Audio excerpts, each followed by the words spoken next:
Le 2JZ est célèbre pour supporter énormément de puissance. Mais sais-tu comment il peut le faire? Toyota n'a pas conçu le 2JZ comme un moteur sportif extrême, mais plutôt comme un moteur qui ne doit jamais casser.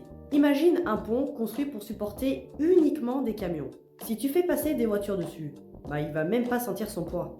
Et c'est exactement la même philosophie pour le 2JZ. Son bloc est en fonte et est très épais. C'est lourd, ce n'est pas sexy, mais c'est solide comme un bunker. Résultat, le bloc ne se déforme presque pas, même à 800 ou 1000 chevaux. En plus de ça, les pièces internes sont massives. Vilebrequin forgé, bielle ultra épaisse, piston surdimensionné, bref, Toyota a clairement surdimensionné le moteur comme s'il prévoyait déjà qu'on allait faire n'importe quoi avec. Et surtout, Toyota a très bien géré la chaleur, parce que en mécanique, la chaleur, c'est l'ennemi numéro 1. Imagine un moteur comme un athlète. Si tu le fais sprinter sans jamais le laisser respirer, il s'effondre. Le 2JZ, lui, a un système de refroidissement et de lubrification qui lui permet de respirer même quand tu lui demandes l'impossible. L'huile circule efficacement, et la chaleur est évacuée au lieu de rester piégé dans le bloc. Il y a même des gicleurs d'huile sous les pistons qui projettent de l'huile directement sur les têtes de piston pour les refroidir. Résultat, tu peux faire plusieurs runs d'affilée sans te demander si ton moteur va finir en soupe. Mais il y a un détail dont on parle moins et qui fait toute la différence, la distribution non interférentielle. Imagine une pièce avec un plafond qui est très haut.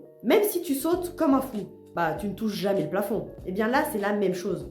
Quand le piston monte tout en haut et que les soupapes sont ouvertes, il ne se touche jamais. Sur un moteur classique à interférence, piston et soupape utilisent le même espace, mais à des moments différents. Donc si la distribution se décale ou casse, collision immédiate. Sur un moteur non interférentiel, comme le 2JZ, il y a toujours une zone de sécurité entre les deux. Même au point le plus critique, ils gardent leur distance. Et voilà, maintenant tu comprends pourquoi à chaque projet à 1000 chevaux, il y a toujours un 2JZ dans le coin. Et toi, dis-moi en commentaire ce que tu penses de ce moteur.